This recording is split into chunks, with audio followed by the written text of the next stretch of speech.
Bom, estes dois papéis que estão aqui à minha frente têm um precedente. São, aliás, muito parecidos com um precedente, que é o papel que Paulo Portas fez sobre a reforma do Estado. São papéis da mesma natureza.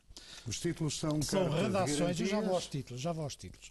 São redações feitas à pressa por um governo e por partidos que têm todos os assessores do mundo e cabeças pensantes poderosas, feitas, muito mal feitas. São textos medíocres, muito medíocres, e representam em relação aos portugueses uma falta de respeito com os portugueses. Porque a ideia de que é possível apresentar estes textos com aquela pompa e circunstância e com a importância subjetiva que estes textos têm, porque mesmo que não sejam o programa definitivo, são de facto a antecâmara desse programa, é, do meu ponto de vista, um insulto aos portugueses, como aliás já foi o papel de Portas sobre a reforma do Estado. São dois textos que aliás são interessantes de analisar. Linhas de orientação geral para a elaboração do programa eleitoral. Isto parece aqueles títulos que alguns académicos e os alemães gostam de pôr, do género prolegómenos de linhas de eventual orientação geral para a primeira elaboração de um proto-programa eleitoral. É uma coisa do mesmo género e é, no fundo, uma redação enumerando os problemas do país. E eu costumo dizer, não tenho nenhum respeito por este texto, porque, conhecendo as posições da coligação, se me fecharem aqui num quarto da SIC e que me derem 3 horas e muitos cafés para não adormecer, eu sou capaz de escrever isto. Isto não implica que eu chego à educação. Quais são os problemas da educação? Eu sei quais são os problemas da educação. Não são, aliás, só os que aqui são referidos, até bem pelo contrário, os que aqui são referidos são subprodutos de outro tipo de problemas. Ou seja, a dificuldade de retenção, o abandono escolar. Isto é uma lista. Eu sou capaz de fazer essa lista. Na maioria dos casos não há uma única solução para nenhum destes problemas e, em muitos casos, os problemas remetem para questões que não são de modo nenhum aqui tratadas. Mas o clímax do vazio encontra-se na Carta de Garantias. Aliás, o título completo: Carta de Garantias associada às linhas de orientação geral para a elaboração do programa eleitoral. Estão, obviamente, a gozar connosco. Esta Carta de Garantias é um bom exemplo do vazio de pensamento. De facto, não é? O Primeiro-Ministro pronunciou-se contra a imaginação, fez bem, mas isto é pior do que imaginação. Isto é uma falta de respeito connosco. Primeiro ponto. Os pontos são: garantimos que Portugal não voltará a depender de intervenções externas. Bom, está bem. Eu acho que o PS também pode escrever isso, em si não há nenhuma espécie de demarcação, mas vamos admitir que há uma crise europeia, os juros sobem e nós começamos a ter problemas de financiamento. Nenhum governo pode legitimamente garantir que não haja uma intervenção externa. Aliás, isto esconde a circunstância de que, em relação ao memorando, muitos dos objetivos do memorando foram amaciados pela Troika por razões de política europeia. Ou seja, na verdade, o memorando não foi cumprido em muitos aspectos, a começar pela dívida pública. Mas agora aqui começa uma parte ainda mais interessante. Ponto 2 das garantias. Garantimos, no que de nós depender, uma legislatura de crescimento económico. E que é isto do que de nós depender? São os se. Não, o problema é este. É que então o que aqui devia estar dito é as medidas que o Governo entende que deve tomar para garantir um crescimento económico desta natureza. Portanto, na verdade, isto não é garantia nenhuma, porque nós não sabemos. Aliás, acho uma graça um Governo que muitas vezes é apresentado como sendo liberal fazer garantias que dizem respeito à situação da economia e que muitas das quais não dependem de todo. No que nós depender. Do que nós depender. Como não depende. Como não depende. Não é garantia. Depois a seguir garantimos, já lhe vou pedir explicação para esses dentro serviços, do que está ao alcance de um governo, que eu também acho alguma graça, ou seja, não garantem, não é? Uma legislatura em que a redução continuada de desemprego seja a prioridade máxima, quer dizer, não sabemos como, mas acrescenta outra coisa que também é significativa. A nossa ambição é que o desemprego em Portugal baixe pelo menos para a média europeia. Ora, nós sabemos que o problema dos números do desemprego são, aliás, muito contestados, não propriamente quando sobem. Quando sobem eles refletem uma tendência, mas quando descem, e particularmente com um governo como este que utiliza todos os truques, e vai utilizar todos os truques até às eleições para garantir um abaixamento artificial do desemprego. Nunca refere outras coisas, nunca refere a qualidade do trabalho, por exemplo, que está a ser criado. Nunca refere a correlação entre os empregos perdidos e os empregos criados. Isso nunca se trata. Mas é dentro do que está ao alcance de um governo. Isto é equivalente aos 150 mil empregos do PS. É exatamente a mesma coisa. Garantem a eliminação progressiva da taxa do IRS. E depois tem aqui outra coisa fabulosa. Garantimos que as reformas da Segurança Social serão feitas por consenso.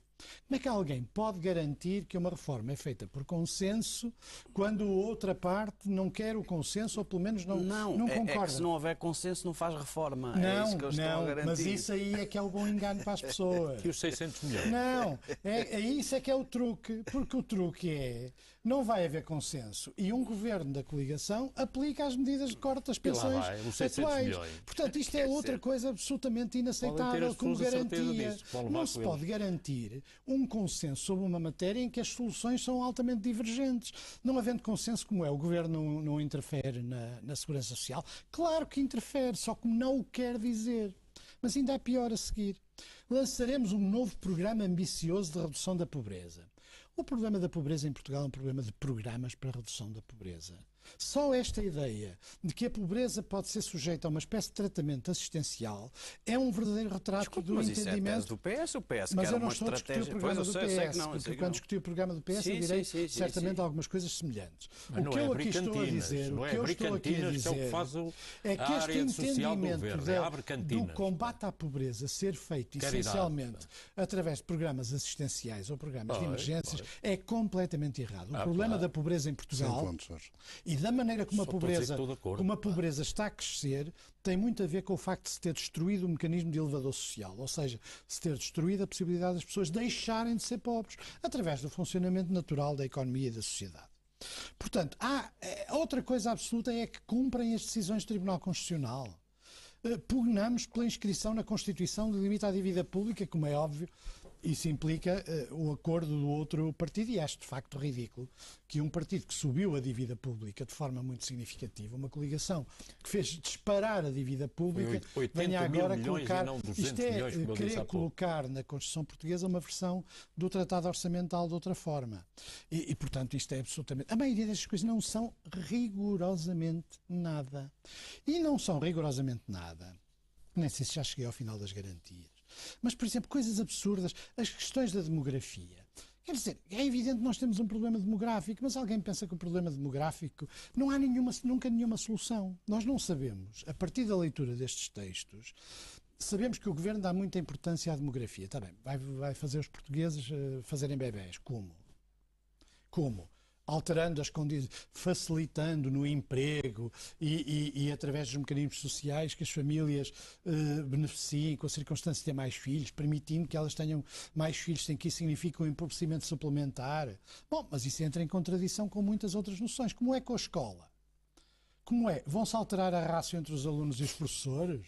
Vai-se alterar as condições de degradação do trabalho das pessoas nas escolas? Quer dizer, isto é tudo uma completa abstração. E isto significa apenas uma única coisa. Este governo promete aos portugueses, e desse ponto de vista há alguma coerência com alguns dos seus teóricos, a continuação da austeridade durante muito tempo. E essa austeridade, que eles pensam que é estrutural, porque é a única coisa que eles acham que leva o país a poder subitamente chegar ao seu estado natural de pobreza e depois a partir daí arrancar, é um programa que é inaceitável em democracia. Isto é uma enorme falta de respeito connosco. Eu podia ler, eu sei que o Carlos André já está um pouco nervoso. Por exemplo, nervoso é quando sou eu. Ele é pelos tempos, ele tem de repartir os tempos. Quem é que põe num programa que se cumprem as decisões do Tribunal Constitucional? Como é? Iam fazer um golpe de Estado, não cumpriam as decisões dos tribunais? Quer dizer, são coisas absolutamente absurdas. Isto é um programa que qualquer grupo de peritos em política, economia, sociedade chumbava com um 4 ou 5, como aliás é o papel da reforma do Estado feito de copy-paste. Portanto, eu acho que aqui há uma falta de respeito connosco, quer dizer... Se isto é um manifesto de propaganda eleitoral com a narrativa, como agora se diz, do Governo, não lhe chamem estas coisas, não lhe chamem linhas de orientação geral para a elaboração de um programa eleitoral, porque não são nem linhas, nem orientação, nem geral, nem elaboração de um programa eleitoral. Não são coisa nenhuma. São, quando muito, um mau manifesto eleitoral. E quando põe aqui garantias, isto é truque, quer dizer, é um engano. Agora chamam garantias aqui, garantias a frases que têm todas ses, nenhumas das quais depende do Governo. apresentam... Não, mas eu... António, você não pode não você deixar... já me vai ouvir. Porque ao lado disto, a gente não vai discutir o programa do PS, mas ao lado disto... Já vai ouvir. Não, e depois tudo depende do crescimento económico. Eu acho imensa graça, porque esse argumento era contra o PS. Depende é o PS. Não, no PS tudo dependia do crescimento económico. Aqui também tudo depende do crescimento económico. É exatamente o mesmo tipo de argumentação. Só que é má para eles e é boa para a coligação. Mas há só mais uma coisa. Quer dizer, eu não acredito que quem queira que as propostas sejam sérias, ponderadas para as eleições, acho que isto não seja outra coisa que não insultar a nossa inteligência.